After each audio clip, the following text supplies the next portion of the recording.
And we Hello there. are again. We're back. We're here. We're back. Wise old bastards.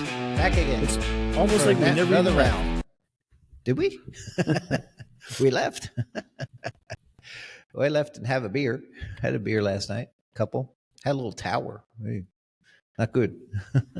You're a little quiet again there, Mr. Kevin. Really? You must have drank too much beer last night. You have no energy. Yeah, I don't think so. Drank a bit, but not that bad. So, how's life treating you? Good, fair, sunny. Tell you in a minute. Ooh, wow, treating you well. Check. Today's non-sponsor. Check Owned something. by the Czech Republic. Oh, really? Official beer. Wow.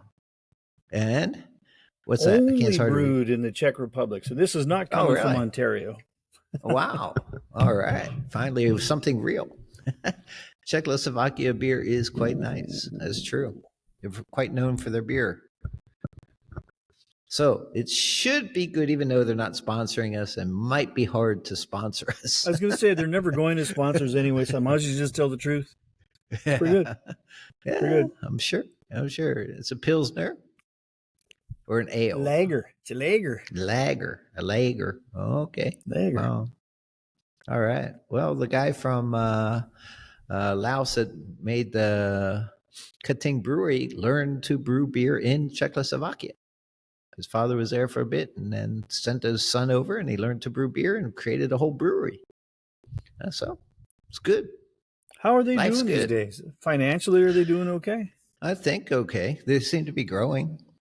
So he's one of those young, wise young bastards, wise young bastards, because he grew up, he was quite rebellious, and the father didn't know what to do with him. He was pretty much just like to drink and party and stuff.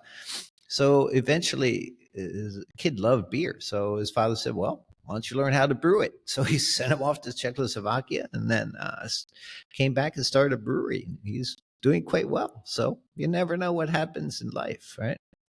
So I think that's one of our topics today. Something wise young bastards. Yeah, wise young bastards.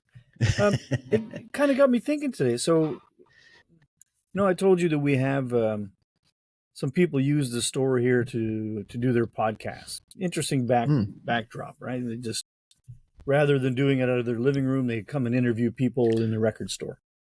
Okay. In the music business, right? Mm-hmm. So it happened today. So someone was doing a podcast, and the person they were interviewing is a musician who had played here in the store. Oh, okay.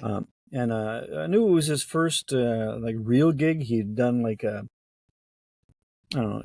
one open mic before he came here or something. He was really quite good. We talked about him a little bit before. Mm-hmm.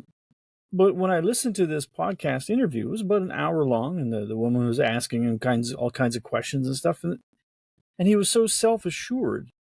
It was interesting, At first, he was a little nervous before it all started, but then when you listen to the podcast, he sounded like he'd been in the business for at least a number of years. He's talking about songwriting. He's talking about his inspiration. He's talking about the troubles he's had, inspiration block, and how he gets past that, and how he collaborates with other people, and just like if you listen to a guy in a band or something. And then at one point, the interviewer asked him, "So, how did you get so much life experience and become so self-assured when you're only 17?" Right? The guy said 17. Oh, 17. Wow. Yeah. Okay. No, the guy said 17. You think I'm 17? I thought, oh, is he really young, looking for an old guy or something? No, he's 13. What? The guy's like 13 years old. And he's holding his own in this interview, and he did the live show. Remember I told you he was doing the call and response, right? Like, when I say clap, you say ho. No, that's what he said. Whatever, But so self-assured. He's talking about influences, and he's talking about, what he sees as the challenges and the problems in the music industry now, and how difficult for young people to get started because there's no venues will take a young person, because even he at 13 years old, he says, because all the money for a smaller venue is in like the alcohol sales, right? Yeah. So, so no smaller venue is going to get a bunch of kids to come in who aren't going to spend any money. So fill up Yeah. your restaurant and not spend any money. Mm. So who's going to have you come in? Sure. So he's saying it's actually a real problem for not. I was thinking of it from the point of view of the musician, right? Having a hard time to find somewhere to play. But he said it's beyond that. It's, as a young musician, you have a hard time finding inspiration because a big part of that comes from watching live music. And he said, like me, I'm 13. So the only music I can see is we go to like Rogers Arena, or, the big hockey arena downtown, and like Drake will be there, or, when Taylor Swift came to town, and you have to spend like $1 billion Yeah. for a ticket, and you can't afford to do that, right? And Mm. then anyone smaller than that is at the bigger venues downtown, the big bars. Mm. We have some really great places downtown, but they're basically, they make their money ticket sales, yes, but mostly from the alcohol sales. Yeah. So he said he can't even go watch his favorite artist is coming to town next month. He can't go because it's not an all ages show. It's in one of the big bar venues downtown. Mm. So he's saying, man, like there's nowhere for kids to do all that. So blah, blah. So just like, the kid is 13 years old, and he's talking about. I heard them do an interview talking about homework and grades and stuff, and it's not like he's a Mensa guy, right? He's talking about the same, like, I don't like math, I don't like study, I don't like blah, blah, I don't know nothing about nothing, blah blah blah. But at the same time, he's 13 and he's talking with such insight about things like that. Like, how am I supposed to go and see live music and become inspired when I can't go see live music? You're like, wow, that's interesting. No, the young kids, I mean, they're always going to have some barriers in life, but they got to push through that. But I don't think you can push through and say, let me in the bar when you're 13 years old. I even say, come over here. Come and say, what? And I say, here, I took out a black marker pen. Say, I'll draw a mustache on you. See if that helps you. So, yeah, I mean, there's got to be creative ways to work around it. I mean, yeah, but what impressed me about that was that's what got me thinking. It's not so much about the challenge that he has as a young person. Young people everywhere have got challenges. I always have, I always will, right? How do you get your first job? Can't get a job without experience. Can't get experience without a job. Blah, blah, blah, blah, all that stuff. But I was just thinking that the poise of this guy. And then I started thinking, we have a lot of young customers come through the store. And I don't know them as well. I don't talk to them as much as I talk to him because he's played here and podcasts and stuff. But most of them seem kind of similar, right? I realize they're rocking around and they're buying like $60, $70 records. Most of them have their own, if not credit card, their own debit cards, and they know how to deal with that. And it's like, okay, you're probably still getting an allowance. You're not off slogging in the salt mines to get your money, but they just seem to have, to understand. I don't know. They seem to like more mature. I mean, I wasn't that mature until I hit about 50. Good point. Do kids mature earlier now? That's a good question. I mean, I think we grew up very differently than kids now. So our experiences, tend to be more rural areas, unless you are born in an urban area. But as a rural area, we both grew up in rural areas. I mean, our lifestyle is very, very different. You're out in the fields, you're running around cornfields or running around the woods or whatever, doing all kinds of stuff that, I used to go hunting, fishing, all that kind of stuff. And unfortunately, my kids didn't get that experience because when they grew up, they were growing up in Malaysia and KL. So so they didn't have the same, they were basically urban. So they didn't have the ability to go see the nature part of it and get the kind of the harder, rougher life. They were more cushioned in that. But again, they still have to look at how that works in a city environment, how they learn stuff. Besides school, right? What about life experience? Like you said, 13 years old, and the kid's talking like he's like 20 something years old. Yeah. So it got me thinking a little bit too. Like he was also talking very matter of factly about, like, he understands the prescriptions he has. Like he's proscribed, right? So he can't just go off and do everything he wants to do. He knows he can't Yeah. go to the bar, blah blah blah. But he's even like, you know, he's got a YouTube account for his videos, but he's not allowed to have an Instagram account yet. And he's not Okay. talking about it rebelliously, like, I want to fucking blah, blah, blah. He's like, no, he seems to understand. It's like, you know, that's a thing for somebody older than me, and I can't have that yet. So I'm using this other tool. It's like, okay, so I don't know if it's just particularly well-adjusted kid or a well-adjusted family or something, but I mean, he did not seem to be, you know, all old people were all saying, oh, the kids today, they're screwed, man, because of AI, because of social media. They're all, you know, AI, girlfriend's going to tell them to commit suicide, you know, all kinds of shit's going to go on. But I mean, that is happening. You hear about it happening, but it makes me wonder, is it really as widespread as the media tries to tell you, right? Maybe there are more well-adjusted kids out there than I thought. They don't all have Instagram when they're 8, and they don't all, you know, have AI porn girlfriends when they're 12. Not yet. Not yet. But that is changing. I mean, kids are heavily influenced by social media, right? And social media is in their face. TikTok, Instagram, whatever, YouTube. Those are the 3 main ones, I think.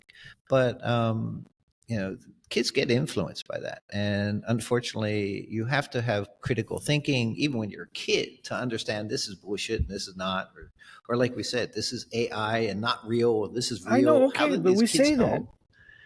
We say that, and I don't know if they're going to be any different than we were. Like, so they're being influenced by influencers on Instagram or whatever, right? That's how they're learning about the world or whatever, and what you should do and what's blah, blah, blah, following them. I grew up with Bugs motherfucking Bunny and Wile E. motherfucking Coyote jumping off of cliffs and throwing fucking anvils on the head and Elmer Fudd shooting the ducks in the face with a shotgun. Like, and the bill goes spinning around. Yeah, I mean that was funny. Yeah, well, that's what I grew up thinking. Hey, I can run off a cliff too. Why not, man? Yeah. You tried. It wasn't so good. No, that was the back of the snowmobile. Yeah. Yeah. But yeah, still that's true. We had different influence, but again, cartoons were pretty evidently cartoons, and we're social influence, and AI now is taking a big lead in this kind of stuff, and then it gets blurred. You know, Bugs Bunny is definitely had a lot of violent stuff in it and blowing up shit and all that, but it was comical. I mean, it was just not realistic. Now Disney always takes these beautiful cartoons like one of my favorites, the Hawaiian one, Stitch, right? And then turn that into something realistic. And it, like, as a cartoon, it was great. It was funny, you know, all kinds of goofy shit and, you know, whatever, blowing up stuff. But at the same time, when you take it and try to make it real, then it's not funny anymore. It's not that, it doesn't have that impact. And I think right now they're trying to make things less comical and more realistic, and it's not funny. And they're screwing up at. And entertainment should be entertainment, and the kids need entertainment. I mean, kids got to be a kid. These guys understood that. Yeah. Right. Yeah, we grew up with that. Yeah. They understood the entertainment. It's like not many people actually mistook that for who they really were and what they were really like. Yeah. And if you did, you had other issues. If that kind of thing got you thinking, oh, they're really satanic. But it's like, no. Dude, this dude especially, he was just fucking smart. Yeah, doing the merchandising and stuff. That was it was just a way to stand out in the crowd, and had the high heels. It was or high shoes. They were all like 6'9" or something. Yeah. Go. I was the platform shoes, not high heels on this guy. But anyway, still. Yeah. Sorry. Yeah, stilettos. I don't know, man. That'd be an interesting look. Sorry, sure. Kissing stilettos. Yeah, I meant platform shoes. A bit different.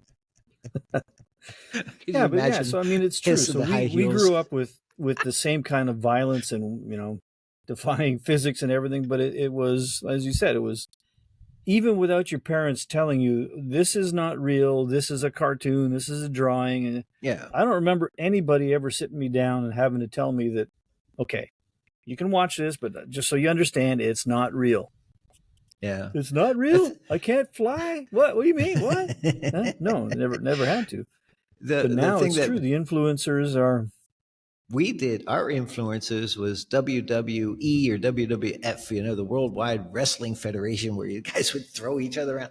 We would do that when we were young. You go, all right, let's play WWF. Throw each other around. Oh shit, we do it on the grass, but it still Well, you hurt. know what though? That's an interesting thing when you talked about like the cartoons were fun and funny Yeah. and entertaining. I mean, I Hmm. remember wrestling when wrestling was fun. I mean, everybody knew it wasn't real, right? Pile Yeah. driver, and they were coming at you with Yeah. chairs. And everybody, I mean, I don't think Yeah. anybody believed it was real, No. Yeah. but and it was entertainment. But now you got like the cage fighting, right? Oh yeah. Like, Yeah. is it? I mean, MMA it stuff. looks a lot more real. It looks like they really are beating the fuck out of each other, beating the shit Yeah, out of they each are. other. That's like that's not fun anymore. No. That's. I I'm guess sorry. it's a sport. I guess It's a you can get sport. all hyped up. MMA But is a sport, but I just don't see the entertainment. I'm sorry, Joe Rogan, but the issue is like boxing. They're running around the ring and they're boxing, but MMA, they're just on and start beating each other on the floor. I mean, you're like, you can't see anything. You're in the crowd way up. You see a couple guys kind of rolling on the floor. It's like, it's not. I don't see the entertainment value as boxing is a bit more. And the WWF wrestling, that of course that's entertaining as hell. But sports have to be entertaining, and I think that's kids getting into sports. That's another thing. Kids, how are kids getting into sports like they used to? In soccer or football or baseball or whatever, hockey. How are the kids going into that? Are they refraining of it and just wanting to watch YouTubes and watch people play, or actually get out and play? that's an interesting point. I mean, like one of the questions of that podcast interview earlier today was the kid was making a connection between skateboard culture and music because he's into skateboarding as well, and the podcast interviewer was trying to understand that. She's not as old as us, but she's 30 plus anyway. And so it's a different generation trying to understand it. And he was saying one of the things, like, she said, there's a connection, but not enough. And what do you mean not enough? Like, they don't play music there. I mean, there's no live bands at the skate park or whatever. So yeah, but not just that. It's like when you're skating, it's like, yeah, you can practice by yourself, but it's usually there's other people there, and it's like a community. Mm-hmm. Right? Yeah. So it's like that's what he feels about gets a sense of community from that. So you're competing against each other, but really just competing to show who can do the better trick. It's not like you're trying to go head to head and just beat that person that way. So I don't know. I haven't seen any statistics about like is participation in hockey going down in Canada, for example, something like that. I haven't seen any of that. But what's an interesting thing is there's more emphasis now on safety in sports, right? Because we're starting to. Medicine is showing us that, concussions are actually a thing, right? It's not just you get knocked out, you see birds, you get up and you go. It does actually contribute to a form of brain damage. So they're trying to limit that. So they bring in new rules, like in hockey, you're not allowed to whack the guy in the head with a stick anymore, right? It's boring, but I mean, you're allowed to do that. Come on.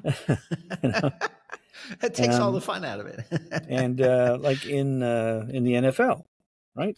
They've actually changed the way that some of the plays are allowed to happen, and they've reduced concussions by something like 17% with just one rule change. And it's like, okay, is that making the sport less interesting to watch, less interesting to participate in?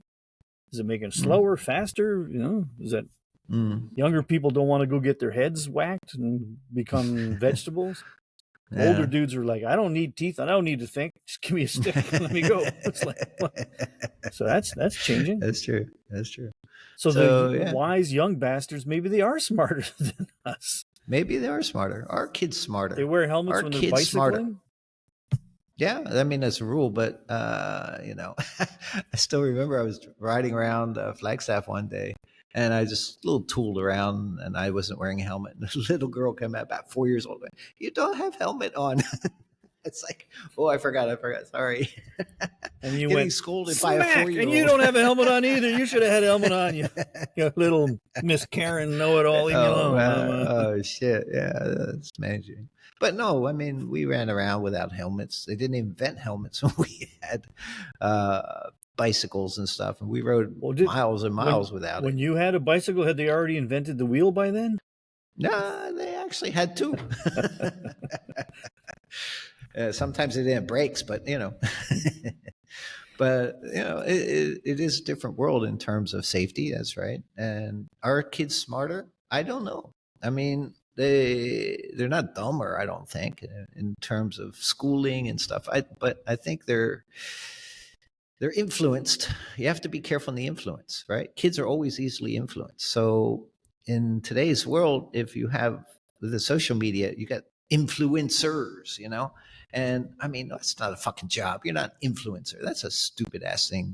I'm sorry. I just think that's the dumbest thing I've ever heard. Influencer. Yeah, that's stupid. You should be a wisdom imparter. There we are. We're a wisdom imparter. We don't influence very many people, I don't think. Mm-hmm. But, people do get influenced. I guess Charlie Kirk is probably the main influencer for pro-America, pro-religion, all that kind of stuff. And look what happened to him. He got shot. I mean,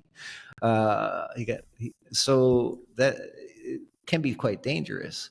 But this influencer, I don't really want to touch that one because I have a very different view of Charlie and how he was influencing and what his influencing meant. Anyway, so. Yeah, we're not going to get into that. But I'm just saying, as an influencer, as kind of what they would call influencers, you can get big problems. But influencers, a lot of times, can lead you on the bad path.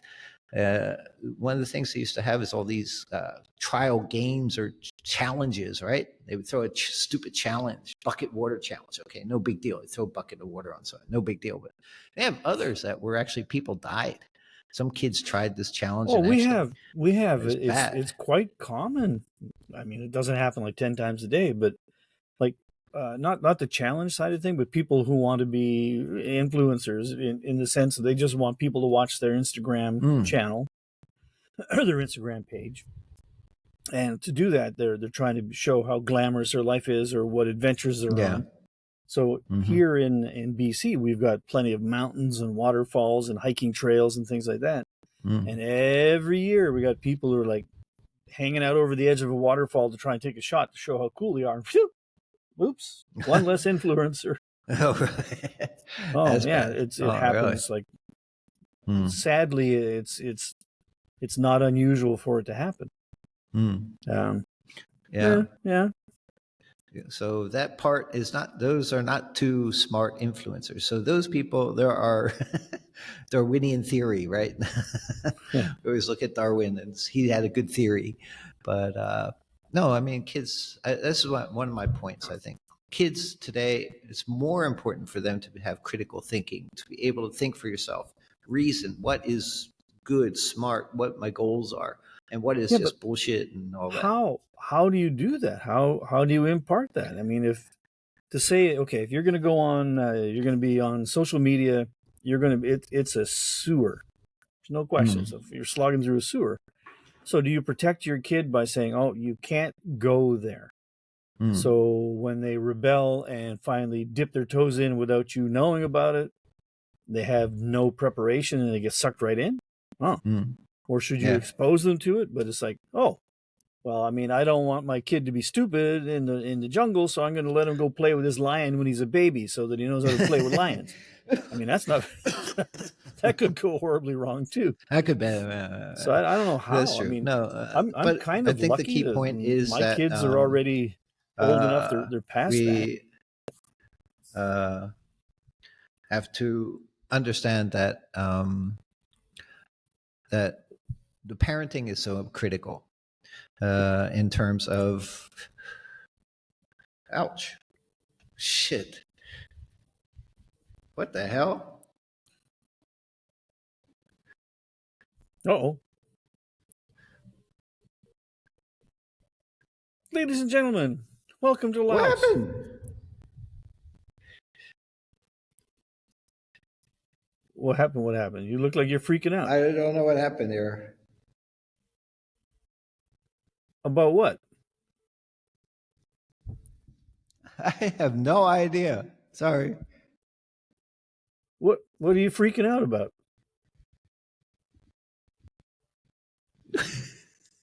You hear that music? No.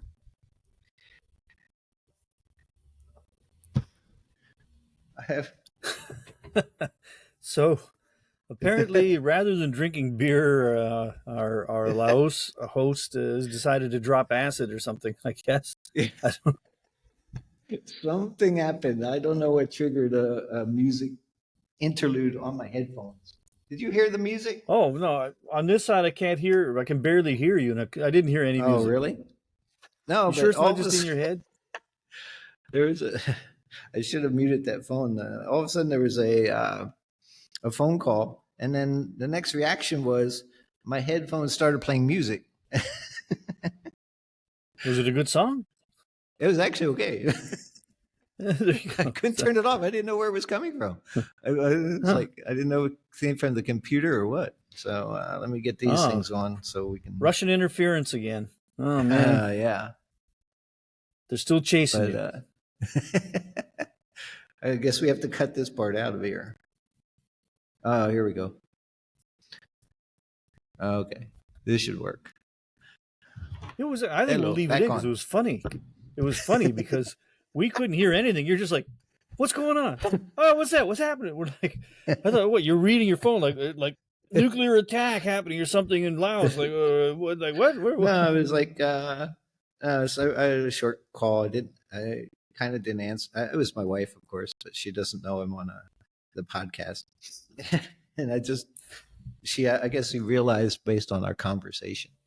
So then when she went off, music came on. I didn't know. It was good music, but I was There like, you go. oh, well. Anyway, I can hear you guys. So back to the world. So that's one thing kids do know better than us is technology. I mean, we're trying to be tech savvy, but when something like that happens, you go, what the hell happened? How did that happen? I have no clue. But Yeah, it was kind of we funny. laugh about that, but it's. I mean, every generation and every culture, every country, depending on where you are, what you're doing, has the skills that the previous generation doesn't or the next one doesn't. Like you take a kid that I can't get my phone sorted out, hand it over, and in like 32 seconds they've got the music stopped. Is this? That's fine. But if you say, okay, hey, you got a flat tire and you got to change the spark plugs. Oh, what now? God. Yeah. So I mean, that's Yeah. anyone who ever laughs at me for having a tech issue, I do Yeah. that. I just throw that back at him and say, okay, yeah, all right, I'll do this. But in the meantime, the timing on my car is a little off. Can you go exactly. play with time? What time? Yeah. Oh fuck Yeah. Exactly. I make my kids learn how to change their tires and spark plugs and that kind of stuff. Tell them what is the brake fluid versus the windshield wiper fluid versus a coolant and all that kind of stuff. So you know what the hell. You got to learn how to car. change the oil so that it comes back in. Yeah, Dad, I got a problem. What? I drilled a hole in the battery and drained all the acid out of my Tesla now, and now what do I do? No, it's like no. Oh man, that's true. So yeah, I think like I was trying to talk about was the idea of parenting. I think parenting is critical when it comes to kids. You have to be hands on. You can't just let the kids run wild. In our day, our parents didn't care. I mean, okay, get out there, just run around, and come back when it's dark outside or by whatever time, and or dinner bell or whatever comes in, and they didn't care. They're happy when you're outside. But the issue is that nowadays everybody wants to control their parents so much. The parents want to control their kids so much that they basically are happy to put a tag on the kid or some collar and can track him wherever he is. So, and the apps are getting that way. again though, like where do you draw the line, and why and how? Like, Mm. so I mean, nowadays, if you have a young kid and you say, okay, hey, Johnny, it's you're home from school at 3 or 4 or whatever, just bugger off and come home at 8 for dinner. Mm. Man, you would be locked up in about 2 days when people figured Yeah. out child abuse. What? He's not even here. How am I abusing the kid? I haven't even seen him in 4 hours. What are you talking about, man? So Yeah, he's around somewhere, but nowadays, like, okay, I can find him right now. He's walking this way and that way. And where was it in? Some kid, some kid went to a grocery store or was walking 50 meters away from their house, and somebody was reporting that the kid is being abused because he's on his own or something. And it's like, oh, come on, it gets overdone too. People ridiculous when it comes to that as well. It can go both ways. You got to teach your kid a bit of responsibility and freedoms and stuff and how to handle that. But at the same time, you have to look at prepping, right? We did prepping. You have to be prepared for what might happen, is which the way to world walk a more across the street. dangerous place for kids today than it was in our time? Oh, that's true. Or is it just like percentage wise, it's the same number of whack jobs? It's just like more people, so that means the same percentage means there's more whack jobs. Yeah. Which also means there are more kids, which means it's still the chance of you not getting snatched are about the same as they were in our day. Or has that changed? Probably.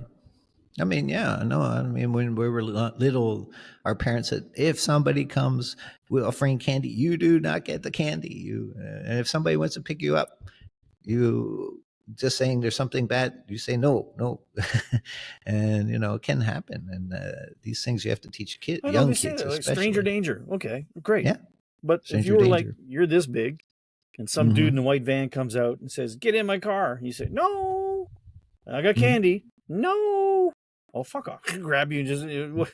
Yeah. What are you supposed to do? Yeah, run. Yeah, right. Because you're a kid, you can probably run faster than the old guy. Fight or flight, right? So unless you're a kid with a sword or walking around with a shotgun, you better run. I'm saying back in the day, we usually did have at least a pellet gun, maybe a sword. Yeah. So, pellet guns are good when you're little. They still sting like hell. Yeah. Well, I don't know, but it's like, so every generation is like that. Are our kids more advanced than we were? I guess in some ways, yes, in terms of technology, just because they use it every day, more so than well, I don't know if do they really use it more than we do? I think so. Too much on games, though. Of course, one of the biggest things is gaming, right? Gaming can be very, very addicting, and that would be the kids' addiction is gaming, right? Where they just sit around and play games like crazy and can't control it and have to get the high score. And they have, of course, internet gaming where you can join with a bunch of people online. You have no idea. It's not like you're playing games with your friends all the time, or you can, but at the same time, you can play with a group of strangers. You never know. So, I mean, that's a big distraction, and that can really bring kids down in a rabbit hole. My kids were like that for a little bit. You have to control the kids and say, no, your priority is school, priority is this and that. You cannot game. Gaming's like 1 hour, couple hours a week. That's it. Maybe on weekends or something. You got to control that. And the kids, it goes back like we're talking about the entertainment. And here we're starting to sound like old guys yelling at clouds. But like I remember like early video games, right? Pong, and Donkey Kong, that was and blah blah great. blah. Don't. But I mean, even before that, when you'd if you were a nerd, you'd play like Dungeons and Dragons, and you could get sucked into that for hours and hours and hours. It could happen. Sure. But it was like the early video games, and some video games still now are like the Dungeons and Dragons. So is it violent? Yes. But I mean, it's like an ogre attacking a troll and chopping his head off, Yeah. Violence, sure, but it's like, Yeah. Where I'm not anti-gaming, I'm not anti many things, but I look at the first person shooter games that are so realistic now. Instead of shooting an ogre or a troll, I'm shooting a person. Yeah. And it's like that, to me, that doesn't, I mean, you can't put the genie back in the bottle, but I feel less excited and happy about those kinds of games than I do about, I said, blow up a troll. Well, yeah, you're still killing something. You still get Yeah. blood and gore. You still get the violence. You still Yeah. get all that. Mm. But when you change it over to doing it to people, it's like, yeah. It's because, I mean, Exactly. it's studied to death. But I mean, I find that anything, if you drink a beer a day, later you can drink 2 a day, 3 a day. You build up your resistance to it, right? Mm-hmm. And I think gaming is kind of the same. Like, you kill a troll, I got to kill 2 trolls. Now I got to kill a village full of trolls. Now I got to kill that whole troll country. But it's still trolls. But if you're out there, okay, I got to kill this guy. I got to kill that guy. Now I'm killing people like every day. For 2 or 3 hours a day, I'm killing people. It's like, does that bleed over into real life? For most people, no. But there are a percentage of people who have issues.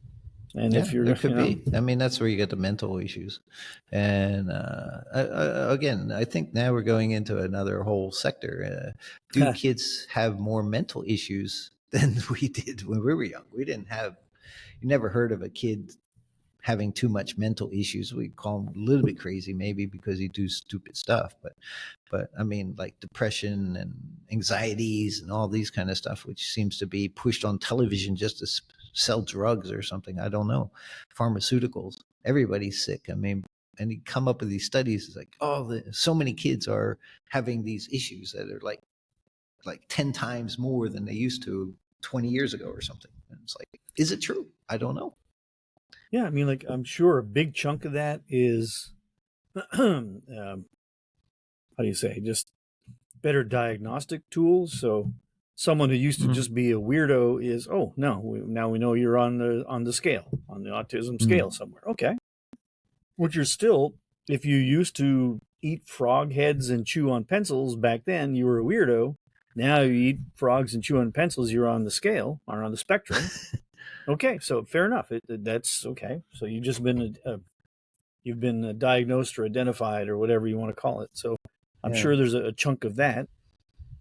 I'm sure there's probably a chunk of less stigmatism about it, so that there's probably a good chunk of people getting help that never would have before because it was always such a thing. So I'm sure that happens. But I'm also pretty sure there's a big chunk that is, as you say, the pharmaceutical companies here.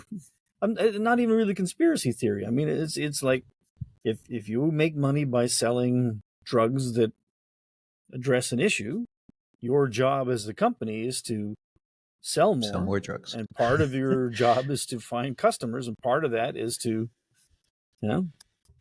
if it's not like we're growing back left arms, you'd be going around looking for people who didn't have a left arm, right? So if you're selling anti-anxiety drugs, you're trying to find people that are anxious. So I'm sure there's a chunk of that. No, it's really, I think that's a key element. And one thing, pharmaceutical industries are pushing way, way, way too much medicine on us. And I hear, the big thing about vaccinations and anti-vaxxers, and now they're showing out data saying kids with less vaccines are more healthier than the kids with more vaccines. So, but this is really interesting, real data. It could be. I mean, if it's true. And one of the things they don't know is what they put in the vaccine. So are the kids that are getting 23 vaccines by the time they're 2 years old, are they actually having more problems and more anxieties and more issues, health and mental issues than they're having less polio, we had like they're having less rubella, they're having less less of those. Well, we had that too. I mean, there's a few of them, but I mean, we all had measles. Now, measles, okay, and chickenpox, okay. Now it's terrible to get a measles or chickenpox, and it's like, actually, there's a big pro and con for all this stuff. So I think let the science work itself out on it and really figure out what's better in terms of vaccination, what goes in a vaccine, and how that is. So anyway, I'm just saying. Young kids gets a lot of them, and could that influence something in part of their developmental growth? That's my question. And I guess it's a question, but it's been studied. It's been studied a lot. and there's been no Yeah. correlations found yet. But one day maybe they'll figure out. Yep. You have the wrong So vaccine, you grow carrot ears or something. delicious grow a tail. carrot ears. But yeah, I mean, so do are kids smarter today than they were Smarter when or we were more growing up? accomplished? Actually, my kid, I think, is smarter than me. One of my kids, for sure, he's smart in hell. The other two, they're about the same. I don't see. But again, the idea of how do they think about the world, and one of the things they see our lifestyle, and then they say, "Well, we like they." I guess we did when we were kids too. We look at our parents' lifestyle. And Can't hear you. we look at our parents' lifestyle and then decide, well, do we want to emulate that or do we want to go a different route? So my kids are always like now, because we drink beer, right? Oh, cheers. We drink beer. I mean, right now I'm on tea and stuff. But my kids now hardly drink anything. It's like, they drink a little bit here and there. It's fine. But control, that's good. But they always think, Papa, don't drink so much. It's like, I try not to. And mostly I don't, but still, part of it is our job. We're beer hunters. So we have to hunt beer. So beer is good. Yeah. Beer is healthy. I'm going on strike. I'm not going to have a single beer before 10. There we go. Maybe I'll even wait till lunchtime. There you go. Well, hell, you have these breakfast beers, pumpkin spice and apple and whatever. True. What was that? That's real breakfasty beer. Orangey stuff, orange juice. Man. Beer for breakfast. And for kiddies, too. That's terrible. Inventing beer for kids. Okay, we're just older kids. Yeah, there you go. Yeah. But I mean, more so I mean, again, so many of these things that feel like, you see so many more younger people doing incredible things at a young age. But I keep going back to, I mean, I don't do enough research to say, is it percentage wise really happening more, or is it like there used to be 1 billion people, now there's 8 billion people, there's 8 times more? Are there 8 times more accomplished young people than before, or 100 times more accomplished young people than before? Yeah, I think it's relative. You're right. I think most kids today are. How do you measure accomplishment, right? So maybe Hendrick was like the best motherfucking wheat grower in all of Iowa back in the 1800s, and he was just, no one could grow wheat like he, and he was like 14, and we just didn't hear about it. It was just in a different field. Sure. Yeah. In a wheat field.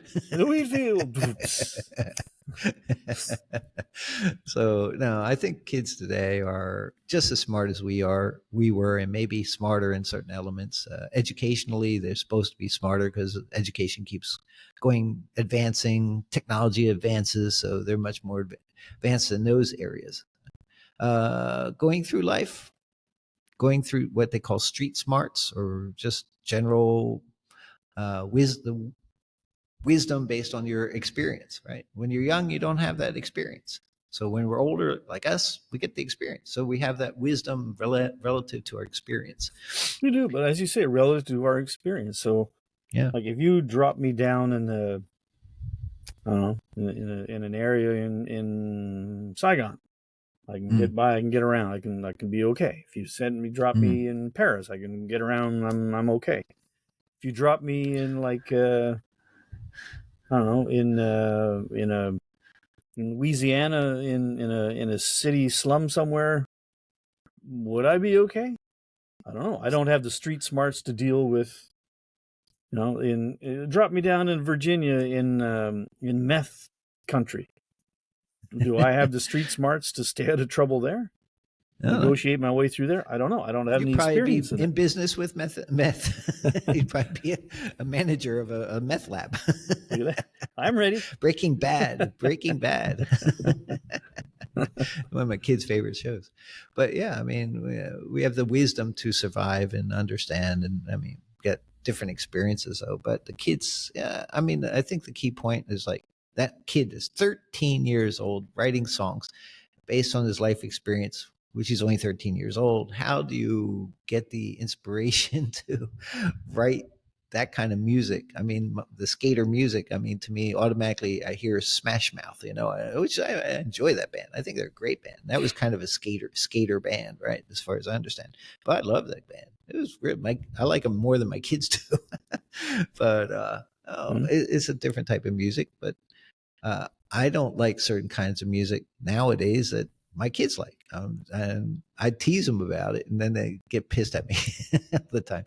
But, music has a big influence too. I think the Black community is talking about that. Oh, too much Black music, or this hip hop stuff is getting too gangster, too materialistic, overemphasizing, degrading women, just hoes and all that kind of stuff. Just singing about sex and stuff and violence and all that, and that has an influence to the community. So that's what they're talking about, and especially young people in that community. They want to be gangbangers and stuff. They're talking about that's like 2 generations of rap singers ago. Hip hop is not that now. It hasn't been that for like 10 years. So why are they talking about that still? Well, so I mean, I hear about not as much gangbangers, but a lot about it's still a lot about the sex and influence of money and stuff. It's pretty much a lot of that, what I've heard. So kind of superficial life, going for superficial stuff, and not holistic, real stuff, long-term stuff. And that's where I think TikTok I'm in a comes record shop. I listen to all genres of music all day long, every day. And if you look at the lyrics, I think you look at old shit-kicking country music, it's more violent. That was more, my horse ran away with my girlfriend. And well, no, I mean, it glorifies bar fighting all the time. They talk about guns all the time. So they talk more about guns than hip-hop guys do. So I don't know about that, but music anyway is music. Yeah, I guess it's kind of like social media. It's like what you're exposed to, what you take away from it. Because if you you listen to I'm as good once as I ever was. I mean, you just it glorifies bar fights, glorifies fighting. So, but I take it. I listen to it. I think it's a hell of a fun song. I take it like an old dude who's got the last hurrah, So that's the way I take it. But when you listen to the lyrics, it's the same. So the same. If you're in the hip hop world, listen to that. Does it mean, I'm going to go pick up a gun and go shoot someone in the face, or does it mean no? It's like, man, I wish I had money, because I don't, because the world won't let me have money. World ain't giving me no goddamn money right now either. Huh? Come on, motherfucker. Where's my hip hop and fucking bar fighting? There you go. You listen to more of that music. Hey, there's a video. You might recognize the song. The video looks like it's in a cowboy bar kind of place, and the song is "Heterosexual Man." I'm a heterosexual man, and it's talking. It shows like as if you're in a cowboy bar, and like beautiful woman walks by with big bazubas, and just like blah blah blah blah. Yeah. Very misogynistic, I guess, in today's world. But it's like that video looked just like that, stuff. Right? Yeah, and it was funny. The other day, the guy who wrote that song came in here. Oh, really? Said, hey, do you have any of this band? I said, I don't. Yeah, actually, I do. Right over there. So, okay, And he said, yeah, that's me. Oh, okay. He's promoting. That's good. Promoting himself. Yeah, that's good. Well, but it's like a long time ago, that song. So that's not promoting yourself. That's like glory days. It's like glory days. It's like me talking about when I used to have a big business. Do you still have a big business? No. Well, then what the fuck are you telling me about your big business for? Because I used to have one. I wrote this song. Oh, great. You're still writing songs? No. Yeah. Is that song still in the charts? Good question. Nope. What the fuck are you telling me this for? It's like, what? Yeah, I like that. It's like The Entertainer with Billy Joel, where the records end up being like an old can of beans if you're not relevant. That's true. And yeah, I think we're on a podcast. We're here trying to impart wisdom, but at the same time, we're just having fun, and at the same time, we're trying to get an audience. Say, we feel what we say is important and fun. Sometimes we're funny. Sometimes, like now, we ain't so funny. So I think we got to learn how to be more funny more consistently. I think that's our own issue.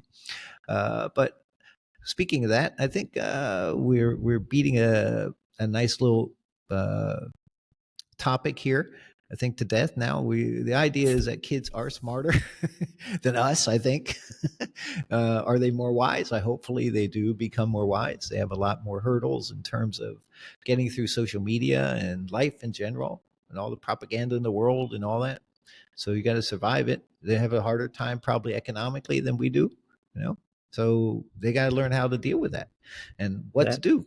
Bitcoin, is that an answer? Potentially. So that is true. In developed countries, for sure, the expectation that things will continue, keep getting better, and your life is better than your parents' life, that's already broken. That's like, it's a definitely lot damaged. of people don't believe that anymore. And the problem with that is if you don't believe it, for some people that gives you a motivation, but for most it doesn't. It's like, well, if I can never, like here in the area I'm living in, most of North America now, but buy a house. If you don't have help from somebody, you're not going to have a house until you're like 50. If you're lucky to save enough money to get the down payment and be able to qualify for a big enough mortgage. And it's like you're going to be renting or living in someone's basement for a long time. A long time. I just had a guy come in today, a regular customer who's in the construction business. Yeah. Kind of fairly high up in it. And he just bought a house. And he said he had bought a house in blah. He named the kind of the suburb. It's a bedroom community city kind of nearby. It's not so nearby. And he said, yeah, man, it's like to get a house, like, 3 bedroom, 2 bathroom with a bit of a yard. And it's like a house and not built in 1602 or some fucking thing. He had to go really pretty far within the area to be able to get a house. It was only like 1 point something million. And he said, even in his day, he remembers when millionaires were the people who used to live in $1 million houses. Now it's like the fucking homeless are living in $1 million houses. It's something got broken there along the way. Yeah, sure. Something really went sideways in a lot of places. Yeah, I think housing is a crucial issue. You should strive usually to be able to have a house and the usual things that is typical family oriented properties and stuff. And if you can afford to have a couple of houses, that would be great. But now, like you said, just to afford one is hell. So I mean, you really have to look at your future to be able to earn money that you can sustain your life and lifestyle and be able to afford things you really want, whether you want to travel or buy a house or multiple houses or what investing and stuff. And everybody thinks, oh, I can do it through TikTok. I'll be a TikTok influencer, make millions of dollars, and then fall off a cliff while taking a picture. It doesn't work that way either. Yeah, true. So True that. Anyway, maybe that's one of these we'll tackle on maybe our next one. We'll see if we can find the humor in the broken housing industry. Broken house humor. There must be. I think we can find something funny about 45-year-old guys living with their wife and 2 kids in their mom's basement. Exactly. Got to be something funny about that. Yeah, it sounds really funny. It's a challenge for the guys there. That'd be a challenge. I think we're up to it. I think so. And we can always look in AI too and see what AI thinks. AI might have some solutions. Well, I was just gonna say, you were talking about like the kids. What we want to do what the kids do. We want to compete with the kids. And you say we weren't funny today. That's true. We're almost never funny anymore. We'll start doing like everybody else, and we'll get ChatGPT to write our script for us, and we'll just sit here and read it. The housing market today is so difficult that your mom was so fat when she sat around the house, she sat around the whole house. But now she only weighs 82 pounds and she's still bigger than the house that you can afford in now.